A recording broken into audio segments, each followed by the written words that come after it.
Welcome to the Kimi Kato show. I should say welcome back. We took last week off. I got a little ill. I don't know if you mind me I'm not in the same room with these guys. I actually came down with COVID. And so we had to take the week off and Kimmy's been traveling.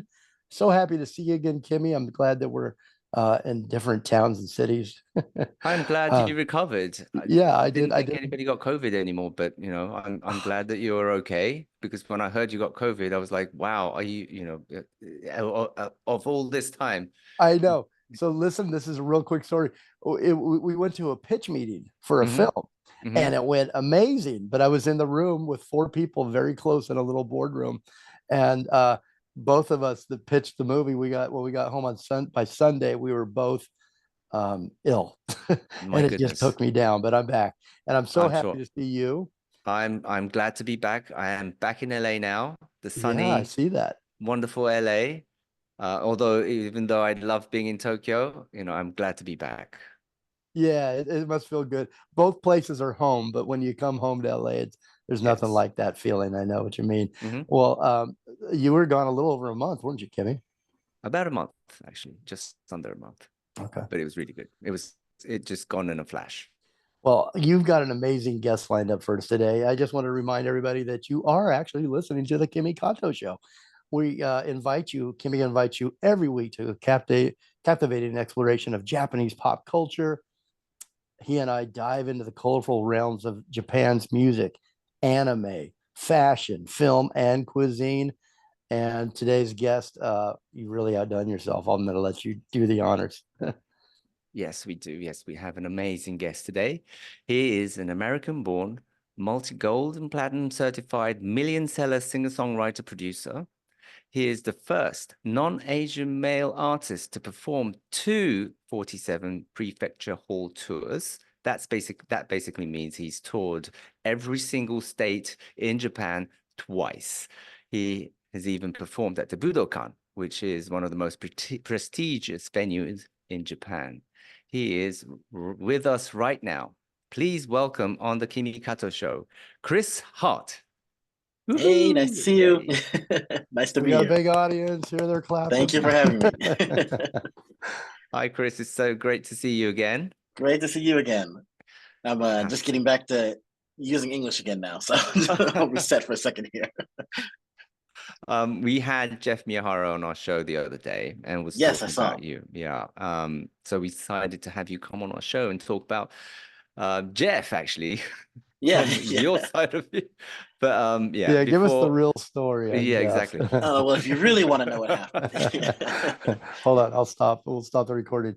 Um, But before we go into talking about you, please sit back and relax while I explain who you are to our listeners. Chris Hart is an American-Japanese singer-songwriter renowned for his seamless blending of Japanese and Western musical traditions. His heartfelt covers and original compositions have captivated audiences in Japan and beyond. Chris's journey into the Japanese music scene began when he performed in Japanese bands in the States and moved to Japan at the age of 24. He appeared on the popular TV show Nodojiman The World in 2012, which led to his rise to fame. After being discovered by multi-platinum producer Jeff Miyahara, Chris made his major debut with Universal Music Japan. Chris Hart's debut album, Heart Song, released in 2013, quickly topped the Oricon charts, which is equivalent to the Billboard charts in Japan, and solidified his place in the Japanese music industry. Known for his soulful voice and emotional depth, Chris has released multiple albums and singles, including his iconic original song, I Love You. His music often explores themes of love, family, and personal growth, resonating deeply with a wide audience. In addition to his earlier success, Chris Hart continues to evolve as an artist. He released a self-written and self-produced album titled Complex, featuring 10 tracks with the world-renowned bassist Nathan East and showcasing his growth and versatility as a musician. Additionally, he produced a Christmas album, Christmas Hearts 2, which has been warmly received by his fans for his heartfelt renditions and original compositions. So, to begin this whole show, first of all, how did you find interest in Japanese culture, born and raised in the United States? First, that part, yeah. Yeah, first of all. Yeah. So the entire story of my life is kind of just random chance and then just seizing upon it. So very rarely, I grew up in Palo Alto, California. And there was a very rare Japanese language program at that time. I think it's more common now than it was back then, but this was 1997 or so. There weren't many places that had Japanese language classes, but my middle school did, and my parents and my sister had taken Spanish. I didn't want to do the same thing as them, so I decided just on a whim I'll take Japanese and see how I like it. This is 97, so this is not like, you can just turn on TV, anime is everywhere and Japanese media is everywhere. Like this was kind of like a deep study kind of thing. So I started Japanese. I really liked it. My teacher at the time had understood that I had an excitement for Japanese and suggested that I do a homestay in Japan. And just by chance, because the San Francisco Bay Area has a lot of Japanese people in the area, there was a TV network aimed at the Japanese audiences of the Bay Area, and they would play music shows and dramas and stuff like that. And just one day I had been changing the channels, flipping the channels, and the show Hey Hey Hey was being broadcast, which is a popular Japanese music show back then. So I just kind of had this first listening of Japanese music, and it was unique and it was new and it was kind of different from Western music at the time. It was very exciting, and then I had the chance to do a 2-week homestay in Ibaraki, and that just kind of set the path of I just want to keep studying Japanese. I want to live in Japan, and I always had done music, classical music originally. I figured if I'll do music, I'll just do music in Japanese because it's just the natural progression of what I was doing. Did you ever wanted to be a musician while you were studying Japanese? Were your goal which was the goal? Yeah, so the goal was to live in Japan. That was essentially the biggest thing. I just wanted to, expand on my experience and live in Japan. And if I could do music at the same time, that would be great. When I had started Japanese, studying the Japanese language, I was doing classical and jazz instruments. So I was doing flute, oboe, saxophone, piccolo, and all these kind of classical instruments. So my image was that eventually I might continue on that path. But after my homestay and kind of, engaging with more of my Japanese friends, they asked me to join a band.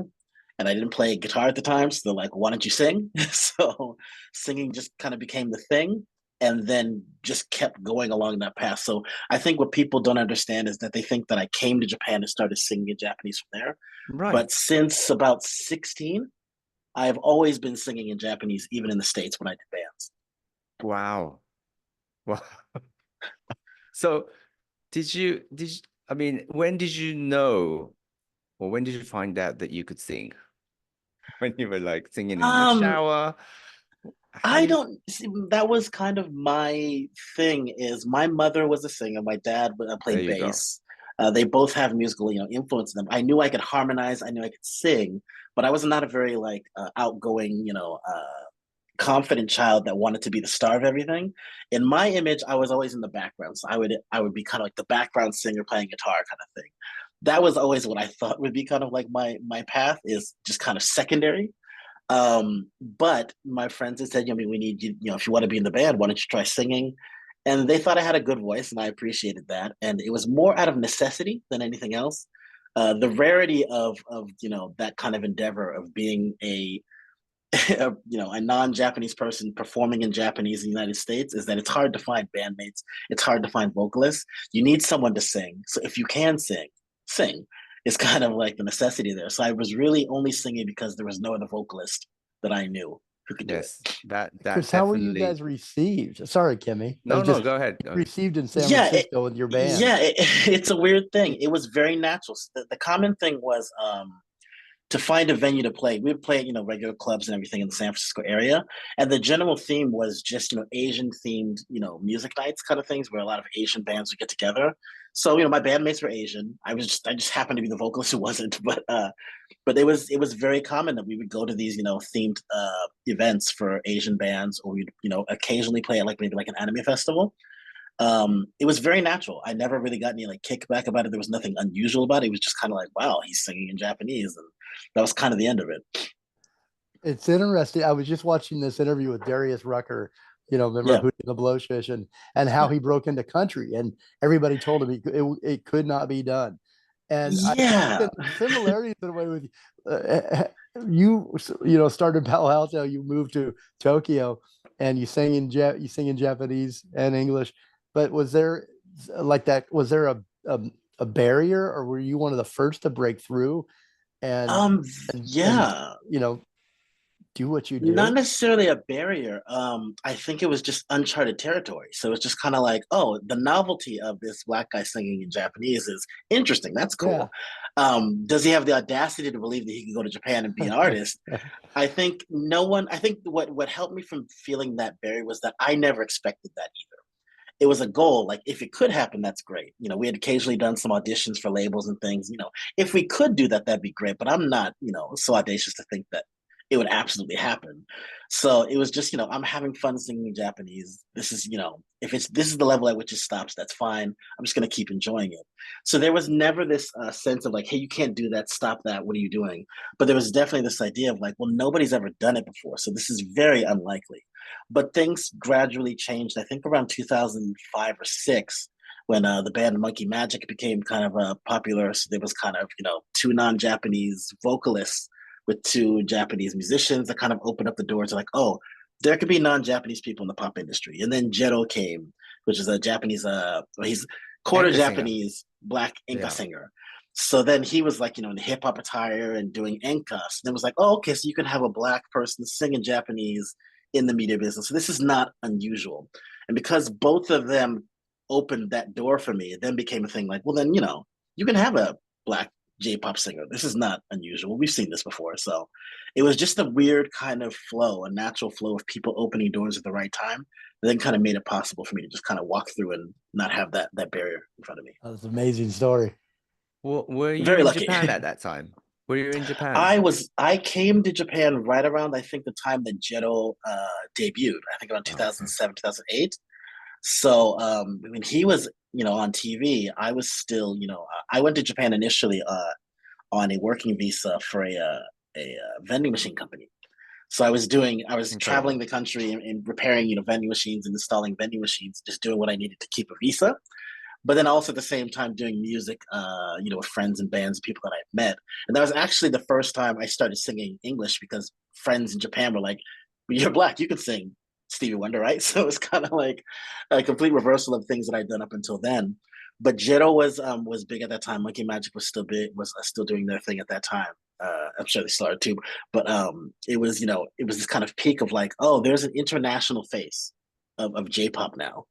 So it was an interesting environment to be in because people were just kind of like, well, he sings in Japanese. That's the thing he does. That's natural. But I think industry wise, there was still this thing about no one knows what to do with that. Like it's a nice novelty. It's an interesting concept, but like, where do you sell this? Like, where does this go? Right. So there was never, even like when I would talk to people who I had met through the labels, they're like, we like you, but we just don't know what we do with you, kind of thing. Okay. Well, we are going to take a quick break. Please don't go away. We'll be right back. You are listening to the Kimi Kato Show with Chris Hart.